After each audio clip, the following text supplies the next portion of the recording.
Okay, so if you click the link to Boxy SVG, then click on the launch app. We're going to go ahead and make a logo. Again, you should make your own logo, but you can follow along with this if you want, and then you can make your own, or maybe make your own as I'm making this one, however you want to do it. What I highly suggest though is, and I kind of mentioned earlier, you want to do a lot of iterations of your logo designs. So I would draw them by hand first. Either if you have like a tablet, you can draw with a tablet, or just on a piece of paper and then just scan it or take a photo of it and then bring that in. It's a lot better than trying to design it from scratch inside the app. It's just going to make it a lot more difficult, and it's going to be a lot less original. Okay, so that being said, let's go ahead and bring in, I just made a picture. So we're going to do file, and then I'm just going to import, and I'm going to navigate to my desktop, and I just made this as a logo, and you can see it's just this PNG. I'm just going to scale it. Come on, just going to scale it down. Oh, hold shift as I do it. There we go. And we're going to use that. Now, I'm just so I don't accidentally click on it and move it around, I'm going to click on the objects here. And we're just going to go ahead and lock it by clicking on that. And now I don't have to worry about accidentally clicking. Okay. So this can be made up of a couple of different pieces. You can see my design is not the greatest, but the idea is that it's supposed to be like a Teach Me Cone logo. But I try to do like the graduation cap with the cone guy in it. I don't know. I was trying to think of something simpler than what I already have. So that's what we got. So what we're going to do is, this is obviously kind of the main shape is this rectilinear shape. So I'm going to go ahead and use my rectangle, and I'm going to draw a shape, and we'll just go like that. Okay. So I'm going to go to the transform tool, and I'm just going to go here, and I'm going to take because this is fill and this is stroke. I'm going to leave the stroke on, but I'm going to take the fill and just make it a bit lighter so that way I can see through it, so I can kind of match it up. Okay. Now, that being said, I'm going to click it a couple of times, and I want to round out the corners of mine a little bit. I think that would look better. I'm going to click, click, click, click. All right, let's go back up here. Okay. And let's click again. And then this I'm going to use to kind of tilt it and rotate it. And let's see, rotate a little bit less. And that's about the right tilt. I'm going to go back here, and I'm just going to bring this back. And we'll say something like that. And you can see I have the rough shape.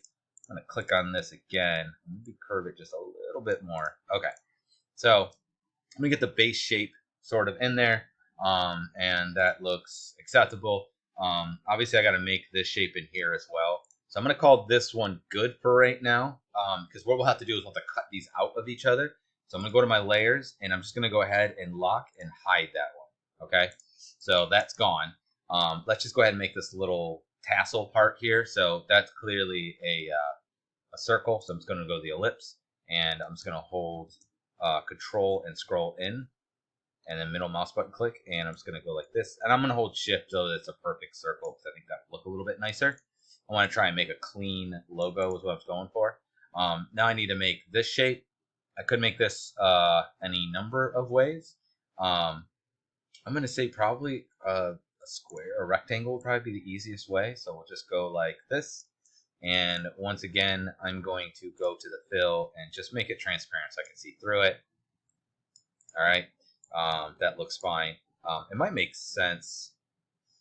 I'm trying to think if it makes sense to change the stroke color so I can see better. I'll make the stroke red, just so it's not competing with the other shape there. So I'm just gonna zoom in a little bit more. Okay, so I'm gonna take this, and this isn't gonna work. I'm gonna have to move this stuff all around. So I'm just gonna go ahead and convert this to a path. So I'm just gonna go to shape and convert shape to path.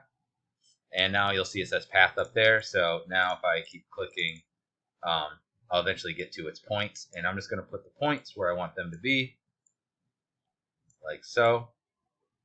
And then I can grab these and kind of sway them. So I'm going to go like this to this one, sway that one this way. I'm going to double click here to put a point in, and then I'm going to take this and move this one this way. So, oop, that was a little much. And then I'll kind of pull that curve out a little bit. And we're going to click on this to get the Bezier handle. Oops, try that again. And try to get that to be a little bit cleaner. And then I'm going to go like this with the tassel part. And I think that looks sort of okay. I'm going to zoom in a little bit more. My eyes ain't what they used to be, so I just want to make this a little bit sharper. Okay.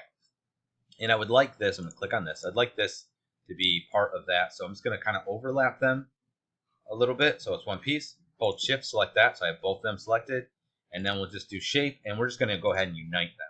So now it becomes one full shape, and now we've got the tassel element, so that's good.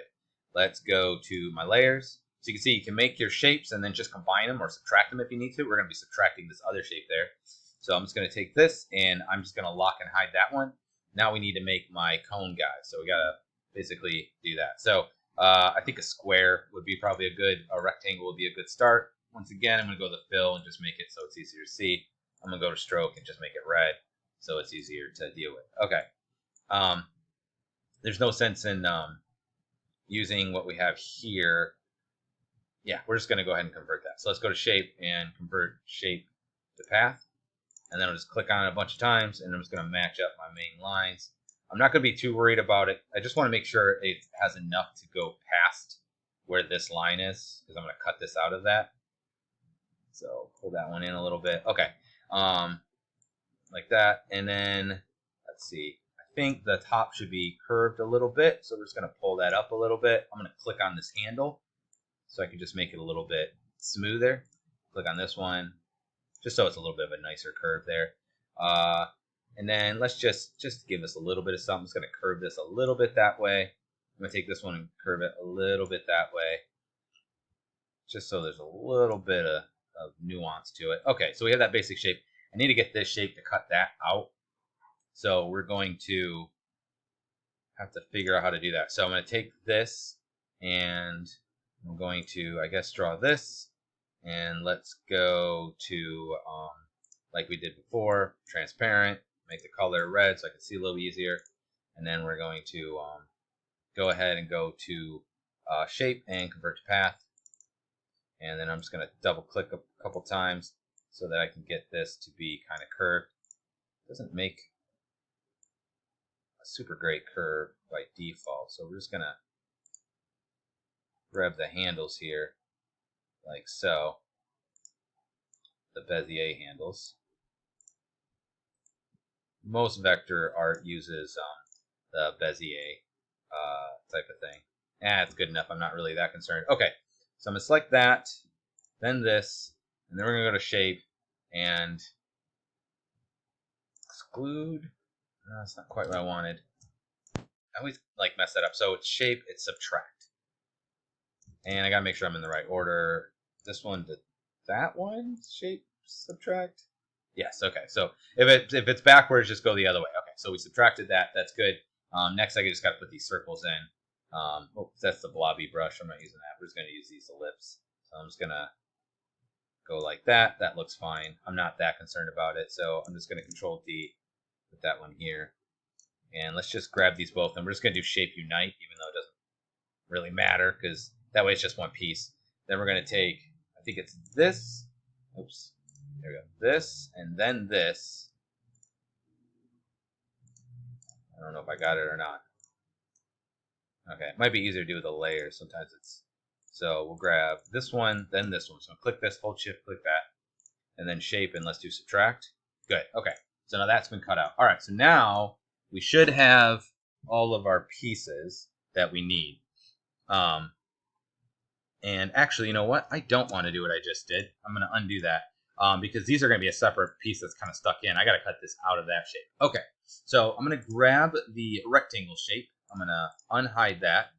So now we have those two pieces, and I want to subtract the one from there. So I'm going to click this, hold shift, click this, shape, and subtract. Good. Can't really see it, so I'm just going to go to my fill so I can see a little bit better. And let's just make it orange because I want it to be orange anyway. So you can kind of see, right? We got that going on. I'm going to grab this. And these are going to go here. And these are also going to be orange. And then I need to grab my other shape as well. Where are you? My layers. There we go. Grab this one. And let's unlock it. Okay. And that one's also going to be that color. So let's just grab all of them.